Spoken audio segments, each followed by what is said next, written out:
आज परमपिता परमात्मा के 12/6/77 के महावाक्य और मुरली की हेडिंग है कमल पुष्प समान स्थिति ही ब्राह्मण जीवन का श्रेष्ठ आसन है। जैसे कमल का फूल पानी में रहते ऊपर रहता है, ऐसे ही ये ब्राह्मण जीवन की हमारी स्थिति कैसे होनी चाहिए। संसार में रहते हुए संसार से ऊपर रहे, संसार की बातों में हमारा मन आसक्त नहीं है। सर्व प्राप्तियों के आधार बाप समर्थ वंदन मुक्त योग युक्त आत्माओं के प्रति बाप दादा ने ये महावाक्य उच्चारे। सदा ब्राह्मण जीवन को श्रेष्ठ आसन कमल पुष्प समान स्थिति में स्थित रहते हो।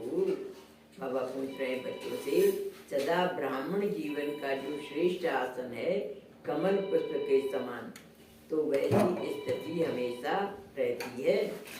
ब्राह्मणों का आसन सदा साथ रहता है, तो आप सब ब्राह्मण भी सदा आसन पर विराजमान रहते हो क्या? ब्राह्मणों का आसन सदा साथ रहता है, तो आप सब ब्राह्मण भी सदा आसन पर विराजमान रहते हो क्या? यानी आसन क्या है हमारा? कमल पुष्प समान, तो वो तो साथ रहता है। तो अगर आपकी स्थिति भी हमेशा उस पर विराजमान रहती है तो आप धारण किए हुए हैं, मतलब आपकी स्थिति है। और जैसे दिखाते ना शंख चक्र गदा पदम, तो ये पदम कमल के फूल को ही कहते हैं। तो वैसे तो आपके अलंकार है, लेकिन अलंकार एक होता है साथ में रहना, और एक होता है कि हम हर समय उस स्थिति में रहें। तो वो स्थिति हर समय रहती है क्या? तो विराजमान सदा आसन पर विराजमान रहते हो क्या? कमल पुष्प समान स्थिति अर्थात सदा हर कर्मेंद्रियों द्वारा कर्म करते हुए भी इंद्रियों के आकर्षण से न्यारे और प्यारे। यानी स्थित होने का मतलब क्या है कि एक तो है हमारी खाली स्मृति में रहे कि हमें कमल पुष्प समान रहना है, एक हर समय हमारी स्थिति वैसी बन जाए जैसे देख रहे हैं तो न्यारा प्यारा है, दे रहे हैं तो देव कर्तापन का अहंकार तो नहीं आ रहा है। तो कमल पुष्प समान स्थिति अर्थात हर कर्मेंद्रियों द्वारा कर्म करते हुए भी इंद्रियों के आकर्षण से न्यारे और प्यारे। यानी कर्म कर रहे हैं इंद्रियों से, लेकिन हमारी स्थिति न्यारे प्यारे पन की रहती है, या कहीं मन में ईगो आ जाता है, विकार आ जाता है, तो वो तो नहीं आ रहा है। हर कर्मेंद्रिय का तुलना किससे कहते हैं? नेत्र कमल, मुख कमल, हस्त कमल, चरण कमल, कमल के समान न्यारे प्यारे। अगर हमारी स्थिति मतलब कमल के समान न्यारी प्यारी होगी, सेवा के लिए जा रहे हैं, सेवा का काम है इसलिए जा रहे हैं। अगर न्यारी प्यारी नहीं होगी तो मैंने सेवा किया ना, मैंने सेवा करने के लिए जा रहा हूँ, ईगो का संकल्प आ जाएगा। दे रहे हैं हाथ से, मैंने दिया ना, ये भावना आ जाएगी। और न्यारे प्यारे बाबा का काम है, मैं तो मुनि हूँ, हिसाब किताब रखने का, दे दिया। तो ऐसे हमारी आंतरिक स्थिति करते समय कैसी रहती है, उस पर बाबा अटेंशन दिलवा रहे हैं। तो न्यारे और प्यारे रहते हो, सिर्फ स्मृति में न्यारा और प्यारा नहीं, यानी याद में ही न्यारा और प्यारा नहीं, लेकिन हर संकट हर सेकंड का सर्व कर्म न्यारे और प्यारे स्थिति में हूँ। यानी केवल यही नहीं है कि हमारा कमल का फूल हमारा चिन्ह है तो स्मृति में, लेकिन हर इंद्रिय आपकी जो काम कर रही है, बोल रहे हैं तो देख रहे हैं तो चल रही हैं तो कर रहे हैं, तो प्यारा प्यारापन रहता है। इसी का यादगार आप सबके गायन में अब तक भी भक्त हर कर्मेंद्रिय के प्रति महिमा में नेत्र कमल, मुख कमल, हस्त कमल कहकर गायन करती हैं। तो यह किस समय की स्थिति का गायन है इस ब्राह्मण जीवन। यानी इस ब्राह्मण जीवन में हमने प्रैक्टिकल लाइफ ऐसी बिताई है तो उसका गायन है। तो ब्राह्मण जीवन का अपने आप से पूछो कि हर कर्मेंद्रिय कमल समान बनी है क्या? नैन कमल बने हैं क्या? यानी हम देख रहे हैं तो हमारा नेत्रों से क्या दिख रहा है? एक होता है पॉजिटिव थिंकिंग यानी गुणग्राही दृष्टि, एक होती है छिद्रान्वेषण का संस्कार यानी दोष देखने, इसके अंदर ये दोष है, इसके अंदर ये दोष है।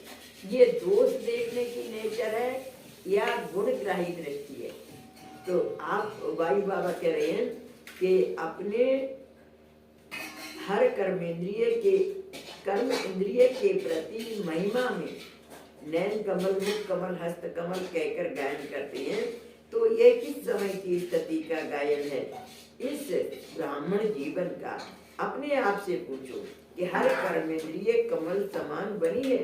नैन कमल बने हैं क्या? हस्त कमल बने हैं क्या? कमल अर्थात कर्म करते हुए भी विकारी बंधनों से मुक्त, यानी कर्म करते हुए हमारे मन में कोई विकारी संकल्प नहीं आए तो उन बंधनों से मुक्त। देह को देख भी रहे हैं लेकिन देखते हुए भी नैन कमल वाले देह की आकर्षण के बंधन में नहीं आएंगे। अब जैसे नेत्रों का काम है देखना, तो देखते हुए भी नैन कमल वाले यानी जिनके नेत्र कमल जैसे होंगे तो देह की आकर्षण के बंधन में नहीं आएंगे। जैसे कमल जल में रहते हुए जल से न्यारा अर्थात जल के आकर्षण के बंधन से न्यारा अनेक भिन्न भिन्न संबंध से न्यारा रहता है, कमल के संबंध भी बहुत होते हैं, अकेला नहीं होता है। कमल के साथ में उसका जड़, तना, शाखा, पत्ती, कमल गट्टा ऐसे करके बहुत सारी चीजें रहती हैं। तो बाबा यही बात कह रहे हैं, कमल के संबंध भी बहुत होते हैं, अकेला नहीं होता है। प्रवृत्ति मार्ग की निशानी का सूचक है। ऐसे ब्राह्मण अर्थात कमल पुष्प समान बनने वाली आत्माएं प्रकृति में रहती, चाहे लौकिक प्रवृत्ति हो चाहे अलौकिक, साथ साथ कचड़े अर्थात तमोगुणी पतित वातावरण रहते हुए भी न्याय। यानी जैसे कमल का फूल ऊपर रहता है, पानी में नहीं रहता, उसका जड़, तना, शाखा, पत्ती और कमल डंडी और कमल नाल ये सब कमल गट्टा होता है ना, ये सब नीचे रहते हैं लेकिन फूल ऊपर रहता है। तो बाबा यही बात कह रहे हैं कि प्रवृत्ति चाहे लौकिक है चाहे अलौकिक है, ये ज्ञान का परिवार है और एक हमारा लौकिक परिवार है, उसमें रहते हुए तमोगुणी पतित वातावरण में रहते हुए भी न्याय, यानी परिवार में रह रहे हैं और परिवार के लोग सब तो ज्ञान में नहीं चल रहे हों तो उनके बीच में रहते हुए भी आप उनसे न्याय। जो गुण रचना में है तो मास्टर रचता में भी वही गुण है। यानी जैसे हमारा कमल का फूल रचना है तो बाबा कह रहे हैं कि वैसे ही रचता में भी वही गुण है, न्यारा प्यारापन का। सदा इस आसन पर स्थित रहती हो, वह कभी कभी स्थित होती हो। बाबा कह रहे हैं एक होती है सदा, हर समय स्थिति, तो हर समय न्यारे प्यारेपन की स्थिति रहती है, वह कभी स्थित होते हो और कभी नहीं रहते हो, तो वह कभी कभी स्थित होते हो। सदा अपने इस आसन को धारण करने वाले ही सर्व बंधन मुक्त और सदा योग युक्त बन सकती हैं। तो बाबा कह रहे हैं जो सदा रहते हैं वो ही कैसे बन सकते हैं? बंधन मुक्त, यानी उन्हें किसी प्रकार का बंधन नहीं लगेगा और सदा योग युक्त बाबा की याद में रह सकते हैं। अपने आप को देखो, 5 विकार, 5 प्रकृति के तत्वों के बंधन कितने परसेंट से में मुक्त हुए? यानी 5 विकार, काम, क्रोध, लोभ, मोह, अहंकार और 5 प्रकृति के तत्व पृथ्वी, आकाश, वायु, अग्नि, जल, इन 10 चीजों के बंधन, तत्वों के बंधन से कितने % में मुक्त हुए? यानी कोई चीज हमें अपनी तरफ खींचती तो नहीं है, इन सबके बंधन से मुक्त हो गए हैं।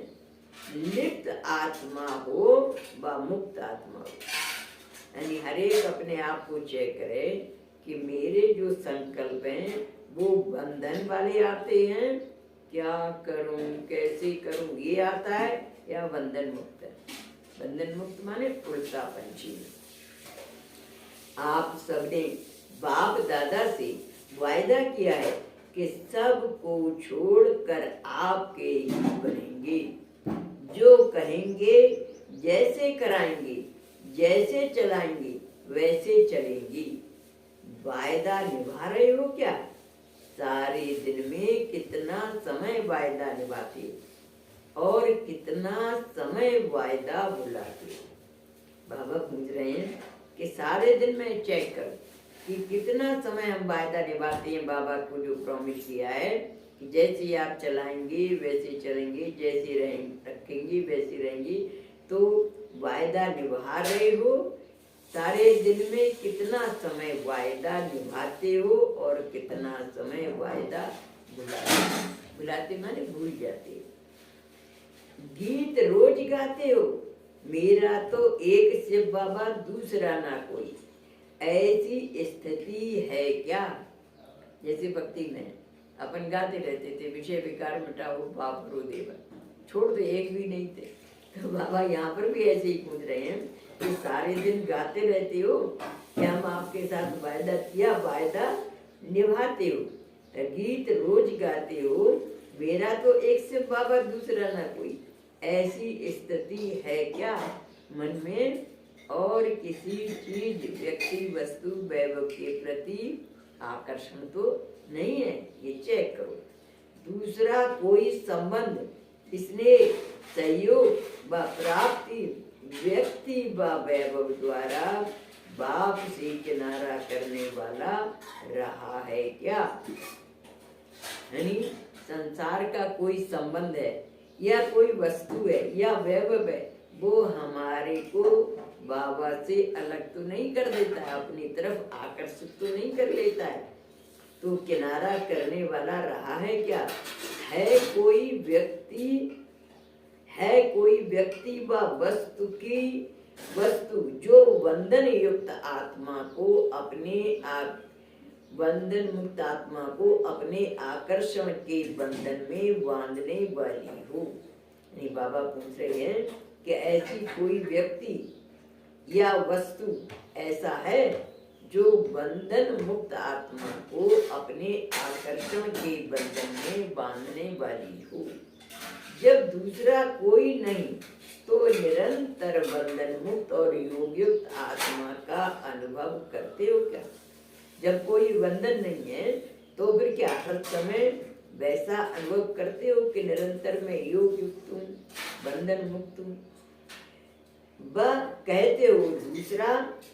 कहते हो दूसरा कोई नहीं है परंतु है, कोई है वह सब समाप्त हो गई। अगर है तो गीत क्यों गाते हो? बाबा कह रहे हैं अगर कहीं आकर्षण है तो गीत क्यों गाते हो कि हम एक बाप दूसरा न कोई?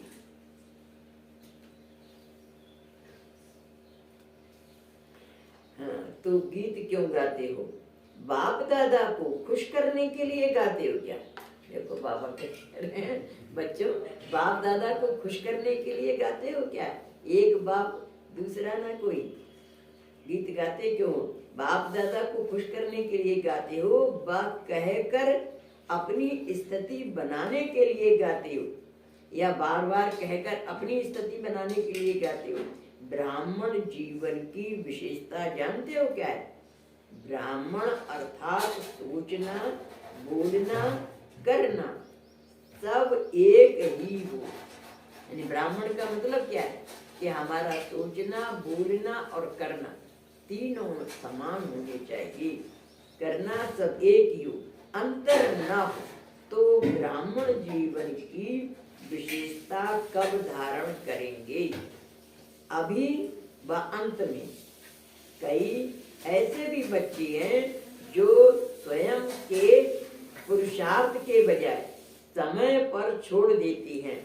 समय आने पर आत्माएं स्वयं कमजोर होने के कारण समय पर रखते हैं। आप लोगों के पास भी जब म्यूजियम व प्रदर्शनी देखने आते हैं तो क्या कहते हैं, समय मिलेगा तो आएंगे। बहुत से लोग कहते हैं ना, समय मिलेगा तो आएंगे। तो बाबा यही कह रहे हैं कि आप लोग भी तो ऐसे नहीं सोचते हो, जब समय होएगा तो हम ठीक कर लेंगे।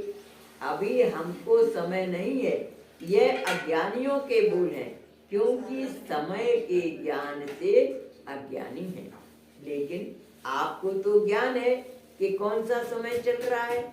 इस वर्तमान समय को कौन सा समय कहते हो, कल्याणकारी युग अर्थात समय कहते हो ना। यानी इसको संगम युग को क्या कहते हैं, कल्याणकारी युग है। तो कल्याणकारी युग अर्थात समय कहते हो ना।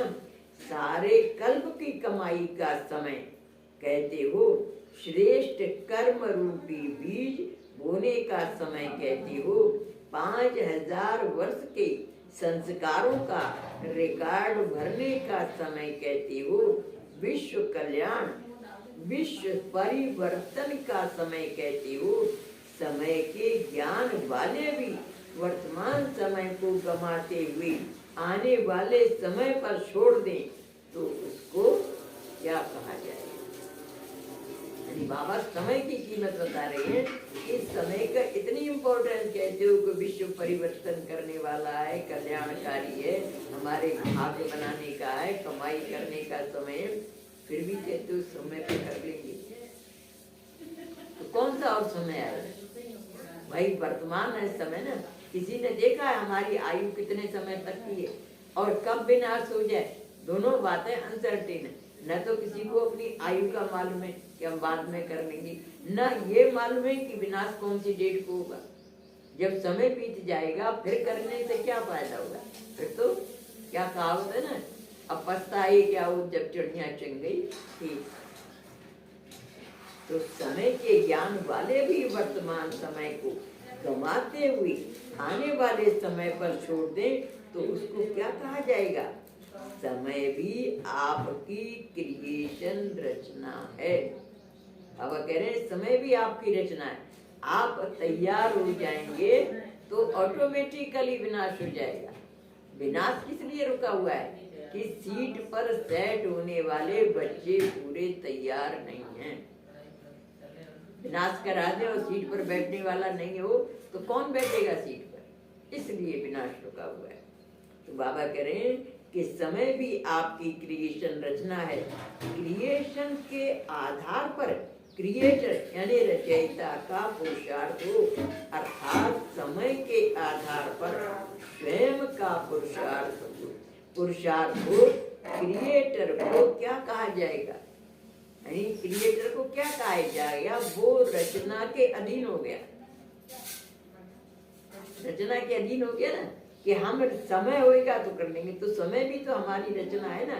तो बाबा कह रहे हैं समय के आधार पर स्वयं का पुरुषार्थ हो तो क्रिएटर को क्या कहा जाएगा। बाप दादा ने पहले भी सुनाया है कि आप श्रेष्ठ आत्माएं सृष्टि के आधार पर मूर्त हो। ऐसे आधार मूर्त समय के व किसी भी प्रकार के आधार रहे तो अधीन कहने व आधार मूर्त कहेंगे। यानी अगर बाबा कह रहे हैं कि आप श्रेष्ठ आत्माएं सृष्टि के आधार मूर्त हो, यानी आधार किसको कहते हैं, आधार नींव को कहते हैं। अगर नींव दूसरे के ऊपर आधारित है तो वो आधारित क्या हुआ, उसका आधार मूर्त कहाँ हुई। तो बाबा इसी बात को कह रहे हैं कि आप आधार मूर्त समय के व किसी भी प्रकार के आधार पर हैं तो अधीन कहेंगे। वह आधार मूर्त अधीन आत्मा हुई ना। तो बाबा कहते हैं अधीन हुए ना, आधार मूर्त कहाँ हुए।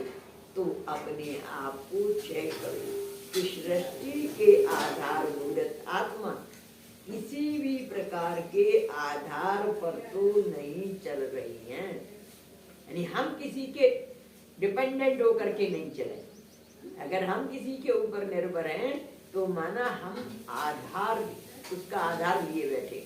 तो बाबा कह रहे हैं कि आधारभूतता को तो आपको हमेशा अपनी पूर्ण स्टेज में रहना चाहिए।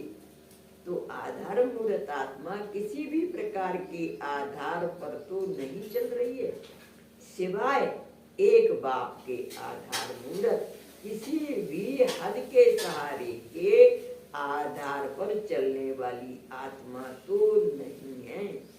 मतलब हम केवल एक बाबा का ही आधार दें, क्योंकि बाबा हमसे सुपीरियर है, उसके आधार पर निर्भर रहे। लेकिन किसी भी व्यक्ति, वस्तु, वैभव या किसी के आधार पर हम निर्भर न रहे।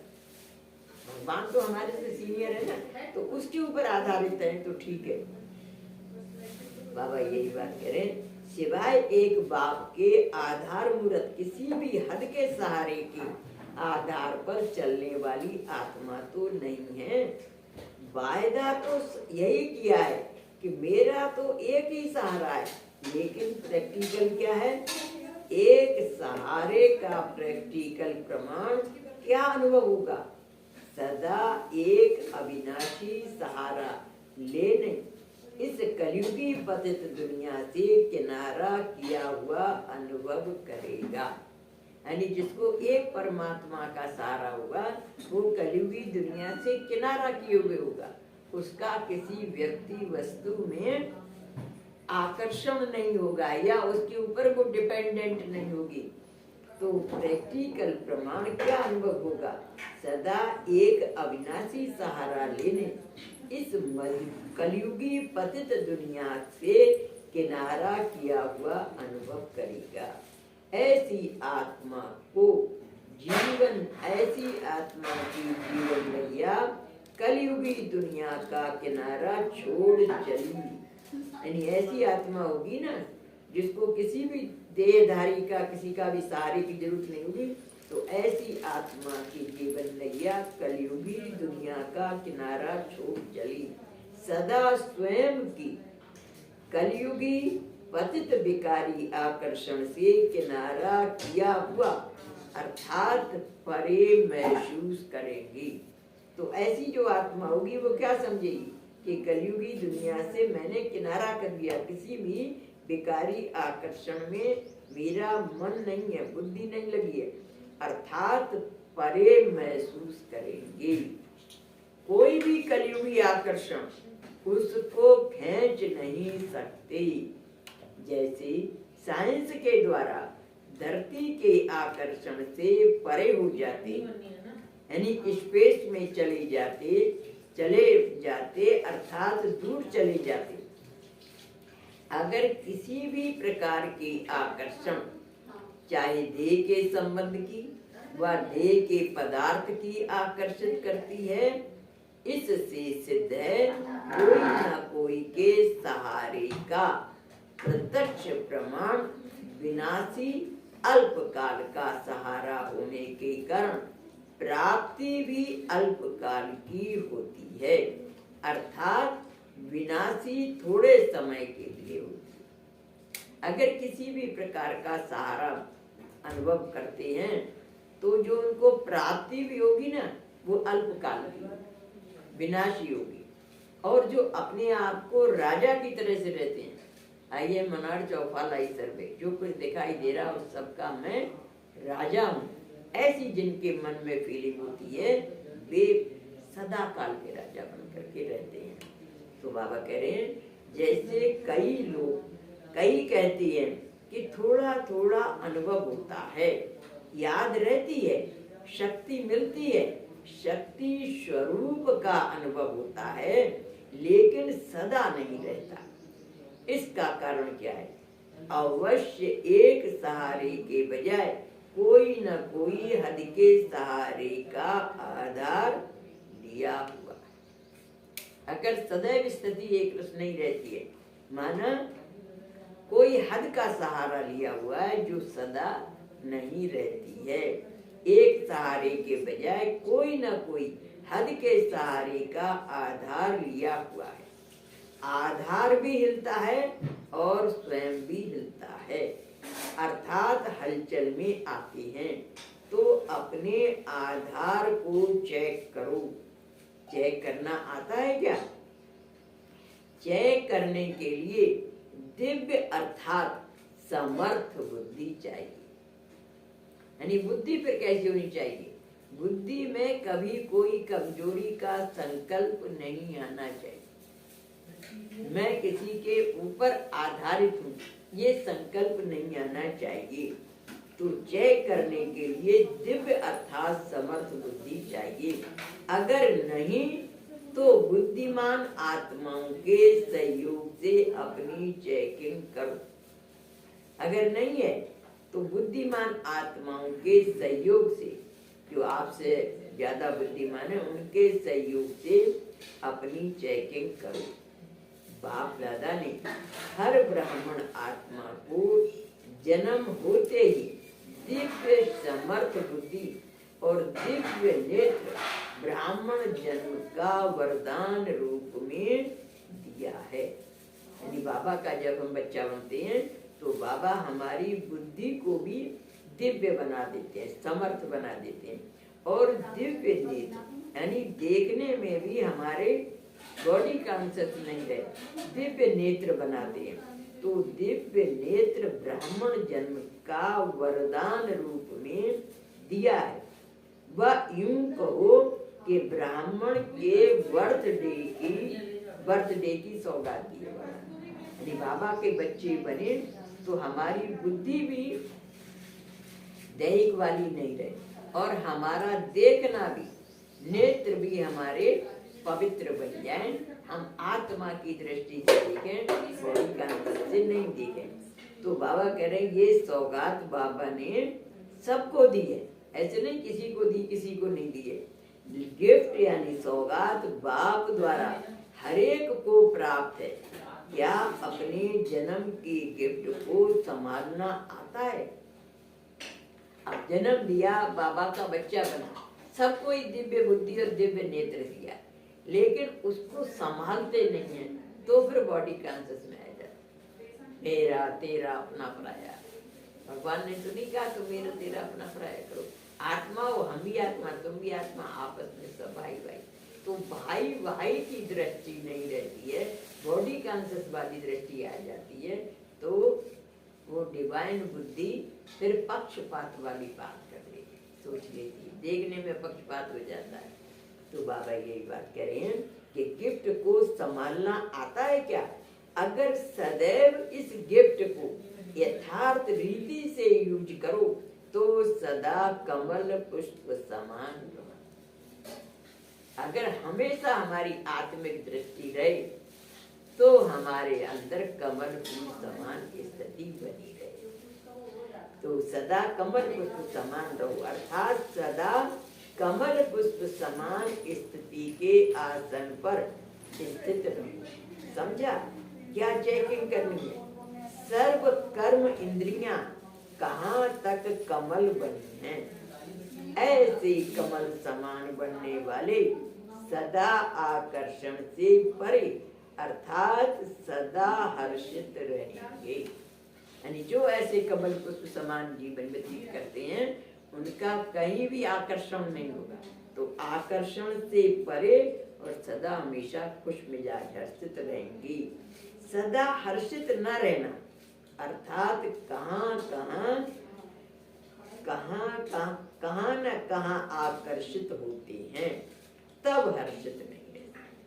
अगर कहीं पर भी आकर्षण होगा तो सदा हर्षित नहीं रह सकते। वो चीज आपको प्राप्त होगी तो खुश रहेंगे और कदाचित नहीं मिली तो अप एंड डाउन स्थिति हो जाएगी। अब इन सब बातों से बुद्धि द्वारा किनारा करो। यानी बाबा की ये अव्यक्त मुरलियां हैं ना, बहुत महीन चेकिंग करने वाली है। तो इसलिए मैं कभी कभी सोचती थी कि सुई का छेद कितना छोटा होता है, सुई का छेद इतना छोटा होता है उसमें धागा ही जा सकता है, तो इतनी महीन बुद्धि, हम सोल कॉन्शियस बिल्कुल बन जाए। आत्मा भी कितनी छोटी होती है, सुई के छेद के बराबर ही होती है। तो इतनी छोटी हमारी मतलब स्थिति बन जाए, इतनी महीन चेकिंग की स्थिति बन जाए, तब हम बाबा की सांचे के अनुसार फिट बैठ सकते हैं, जैसा बाबा बनाना चाहता है। अगर जरा सा भी हमारा बॉडी कॉन्शियस आया, नंबर। अब इन सब बातों से बुद्धि द्वारा किनारा करो, कहना और करना एक करो। वायदा करने वाला नहीं, लेकिन वायदा निभाने वाले बनो। अच्छा, सदा सर्व संबंधों से एक बाप दूसरा ना कोई, ऐसे सदा स्वयं को आधार मूर्त समझने वाले, समय के आधार से परे स्वयं को समर्थ समझ चलने वाली, ऐसी समर्थ आत्माओं, बंधन मुक्त आत्माओं को, सदा योग युक्त आत्माओं को, यानी जिन्होंने सारे बंधन काट दिए हैं, ऐसे और योग युक्त बाबा की याद में रहने वाली आत्माओं को बाप दादा का याद प्यार और नमस्ते। ऐसा श्रेष्ठ बनाने वाले बाप दादा को हम रूहानी बच्चों का याद प्यार, गुड मॉर्निंग, नमस्ते नमस्ते नमस्ते, हम सब रहे हंसते और बच जाए परिस्थिति।